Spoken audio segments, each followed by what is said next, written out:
అంటే బిడ్డల్ని వేరువేరుగా హ్యాట్స్ ఆఫ్ ఆ తల్లికి ఆ చెల్లెమ్మకి నిర్మల తన బిడ్డల్ని సవతి తల్లి ప్రేమ అనేది ఆ బిడ్డలకు ఏనాడు కనపరచలేదు. చాలా రోజుల దాకా ఈ తల్లి మా తల్లి కాదని ఆ బిడ్డలకు తెలియదు.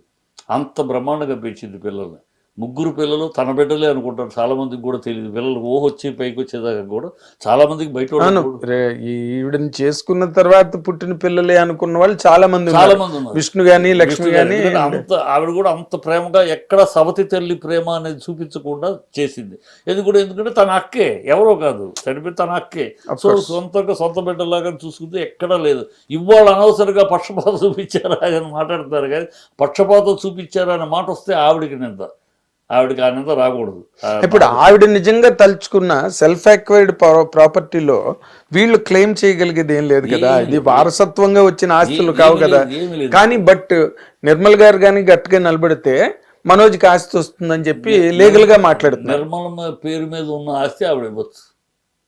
ఇప్పుడు భర్తగా భార్య పేరు మీద కొన్ని రాసి ఉంటాడు కదా, సో ఆవిడ ఇవ్వాలంటే ఇవ్వచ్చు. ఇచ్చే అవకాశం ఉంది. అంతే చెప్తే ఉంది.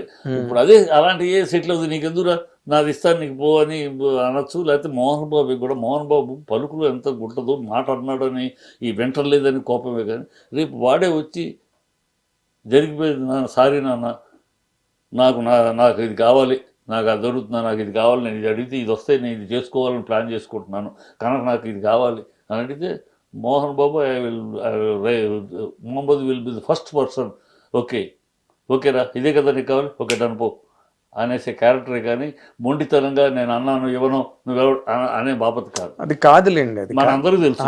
నేను అన్ని ఇప్పుడు మోహన్ బాబు గారు మాట దురుసుగా ఉండొచ్చు, లేకపోతే కటువుగా ఉండొచ్చు, కోపంలాగా కనిపించవచ్చు, but what is Mohan Babu on the back of it అన్నది మన అందరికీ తెలిసిందే, ఇండస్ట్రీ అందరికీ. అది ఉన్నది అనుకోండి, అది ఉన్నది. బట్ ఆయన ఎందుకంటే ఆయన విజ్ఞత కూడా పనిచేయలేదా? ఇంతలాగా పోలీస్ స్టేషన్లకు వెళ్ళిపోయి ఇంతలాగా వ్యవహారం రోడ్డెక్కిపోయే వరకు అసలు ఒక స్టేజ్ లో నిజంగా ఎక్కడ balance. First day Mohan Babu తోటి ఈ విషయం తెలియని మాట్లాడిన మాట చెప్తాను మీకు అర్థమవుద్ది.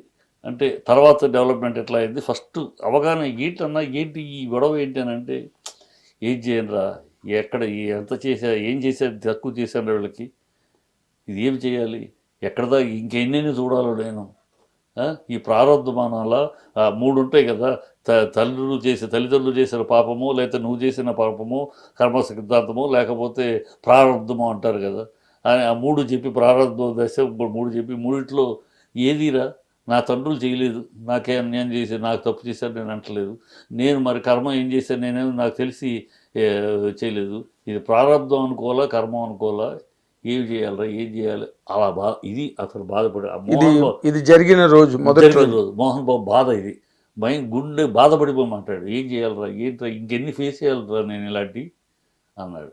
నాకు కంపల్సరీ ఏంటన్నా నువ్వు అలా మాట్లాడి, నువ్వు ఫేస్ చేయాల్సింది, నువ్వు అలా మాట్లాడబాక, అసలు నువ్వు అలా మాట్లాడితే వెళ్ళలేకపోతున్నాను నేను.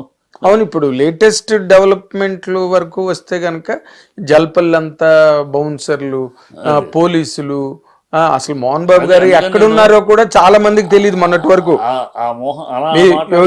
Remember that point. అలా మాట్లాడిన మోహన్ బాబు పోలీస్ స్టేషన్ దాకా వెళ్ళాడంటే కారణం ఫర్దర్ డెవలప్మెంట్స్.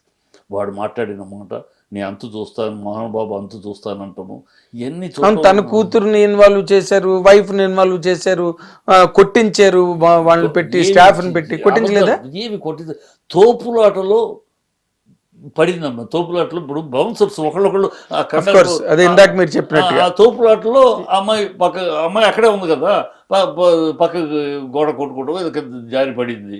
అలాగే గోరు గీచుకుంటారు, బౌన్సర్స్ గీచు, కాలు యాక్సిడెంట్ అని బిల్డప్ వీడియో చూడండి క్లీన్గా, కాలు కుంటుకుంటూ వెళ్ళాడు, బుధం మంచి చేసుకుంటూ 2 నిమిషాల్లో బయటకు వచ్చాడు, నడుచుకుంటూ గబగబని వచ్చి కారు ఎక్కాడు. పొద్దు అప్పుడే ఎన్ని చూస్తే తెలుసు. బట్ ఓకే, ఇట్స్ మీరు ఇక్కడ ఒక్కసారి మనం ఆగి వైపు నుంచి ఒకసారి మాట్లాడండి, ఎలా మాట్లాడతారో సార్ చూస్తాను. మాట్లాడితే కాదు, మీరు ఇందాక ఎలాగైతే మాట్లాడారో మనోజ్ యాంగిల్ వేరే ఉంటుంది కదా. అదే మాట, మనోజ్ యాంగిల్ అయితే నేను బాగా కరెక్ట్గా చదివాను. మనోజ్ చాలా మంచోడు, చాలా విరోధుల మీద కూడా చెయ్యేసి నమ్రతగా తీసుకురాగలిగిన నైపుణ్యం అన్న వ్యక్తిత్వం అతను. నేను చూసిన మనోజ్ చాలా ప్రేమగా ఉంటాడు, చాలా హంబుల్గా మాట్లాడు, చాలా ఆప్యంగా ఉంటాడు. ఇలా మాట్లాడుతూ ఉన్న నువ్వు కోల్పోతే కూడా నేను ఆశ్చర్యపోతుంది అక్కడ. అలా ఏదైనా ఆస్తి కోల్పోయాడు, ఓకే ఇట్స్ ఫైన్, పోతే పోయింది, మనం మళ్ళీ అనే క్యారెక్టరే, పోతే పోయింది మళ్ళీ సంపాదించుకుంటాం. ఏంటంట దీనికి అలా చాలా ఈజీగా తీసుకునే క్యారెక్టర్. ఒక ఫెయిల్యూర్ వస్తుంది. మీరు పాజిటివ్ సైడ్ చెప్తున్నారు, నేను పాజిటివ్ సైడ్ అడగట్లే, మీరు పాజిటివ్ చెప్తున్నారు. ఎందుకంటే మీరు పెద్ద వ్యక్తి, వాళ్ళు చిన్నతనం నుంచి చూసిన మనిషి మీరు. సో మీకు అది కాదు, ఇప్పుడు మీరు మాట్లాడవలసి వచ్చి మనోజ్ తరఫునే మీరు మాట్లాడాల్సి వచ్చి, అప్పుడు మోహన్ బాబు గారి గురించి కానీ విష్ణు గురించి కానీ ఏం మాట్లాడతారు? ఎందుకంటే మొన్న కూడా లక్ష్మీ ప్రసన్న వచ్చింది మనోజ్ని సపోర్ట్ చేయడానికే వచ్చింది అన్నది కూడా వినిపించింది. నేను మాట్లాడితే ఏం మాట్లాడుతుంటే మనో విషయంలో మోహన్ బాబు తోటి అయినా అన్న ఏమైతే ఏమని, ఎంత చెడ్డ నీ కొడుకు, నీ పేరు నిలబెట్టేవాడే, నీ పేరు చెడగొట్టేవాడు కాదు. మీరు పెద్ద తరగానే మాట్లాడుతున్నారు. నేను అడుగుతున్నది, మీరు మనోజ్ పక్కన నిలబడితే మీకు మోహన్ బాబు గారి దగ్గర మంచు విష్ణు దగ్గర కనపడుతున్న తప్పులేంటి? మీరు మనోజ్ అయిస్తో చూసి చెప్పాలి. మీ గ్లాసెస్ కనపడు తప్పులు అంటే విష్ణు దగ్గర కనపడుతున్న తప్పు ఏంటంటే, మనోజ్ దృష్టిలో పక్కన ఉంచుంటే, విష్ణు నువ్వు మా నాన్న పేరు ఒకటి ఉంది మధ్యలో, నాన్న పేరు ఉంది, వాడు తప్పు చేసినా తమ్ముడు కనుక నీకన్నా చిన్నోడు ఒకవేళ తప్పుగా మాట్లాడినా నువ్వు సర్దుకుపోవాల్సింది పోయి నువ్వు రెచ్చిపోవటం కరెక్ట్ కాదు. తండ్రి నువ్వు ఇంటికి వెళ్ళిపోయి వాడిని కొడతానంటావు కానీ వాడి మీద చేయి చేసుకుంటానంటాం కానీ కరెక్ట్ కాదు. It is at your mistake, నువ్వు మిస్టేక్ అది. వాడు ఒకవేళ నీకన్నా తమ్ముడు చిన్నోడు తప్పే చేశాడు అనుకో, నాన్న దగ్గర నాన్న వాడు ఇలా అంటున్నాడు నువ్వు సెటిల్ చేసుకున్నా, ఎందుకంటే నాన్న గౌరవం ఇచ్చేవాళ్ళు, ఇద్దరు బిడ్డలు నాన్న గౌరవం ఇచ్చే ఆ టైంలో ఇద్దరు నాన్న గీతకేస్తే తీరు. అలాంటి నువ్వు నాన్న గీతకిసాడు, నువ్వు నాన్న వెళ్ళి కొట్టమన్నాడా? నువ్వు ఇంటికి వెళ్ళి తలుపు కొట్టవేంటి, ఇంటికి వెళ్ళి రాదంత చేయటం ఏంటి? నువ్వు తప్పు చేస్తున్నావు. మోహన్ బాబు అన్న ఆనాడు ఆ పని చేసినప్పుడు నువ్వు ఖచ్చితంగా ఖండించి ఉండాల్సింది విష్ణుని. నువ్వు ఖండించకపోవటమే ఇంతవరకు రావడం కారణం. నువ్వు చేసిన ఆ తప్పు ఇప్పటికైనా ఖండించు, ఈ విషయాలు ఖండించి చెయ్యండి. నిర్మల్ గారి వైపు నుంచి తప్పేంటి? నిర్మల్ గారి వైపు నుంచి తప్పు ఏంటంటే, ఆ అమ్మాయి ఆ తల్లి కొడుకునే తన కడుపును పుట్టిన కొడుకును కాదనాలా. మీకు తెలుసు, నేను నిజం చెప్తున్నాను సోదర, విష్ణుని మనోజ్ కన్నా ఎక్కువ ప్రేమించింది ఆవిడ.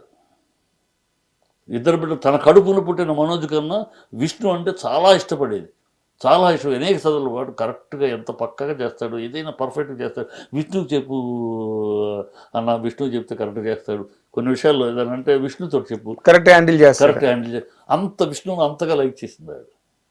అక్క కొడుకే కదా, తన కడుపును పుట్టిన కొడుకు కన్నా ఎక్కువ ప్రేమించింది, ఎక్కువ వాడిని సమర్థుడని. ఆ మేరకు మరి మనోజ్ చిన్నబోలేదా?